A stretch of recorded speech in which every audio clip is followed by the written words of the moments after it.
The Greek historian Herodotus, writing in the 5th century BCE, described enormous ants. To ancient listeners, this was no metaphor. These ants were feared, fast, and fiercely territorial.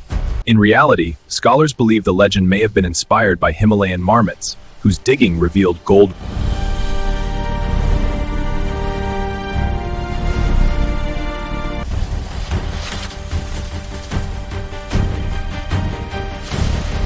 These were no rodents. They were monstrous ants, armored in chitin.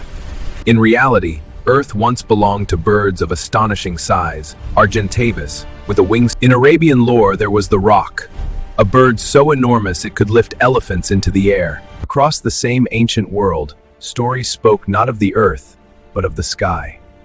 To ancient people, these creatures were gods, omens, or monsters, with piercing fast, striking hard, and disappearing into the clouds. To ancient people, these creatures were gods, omens, or monsters,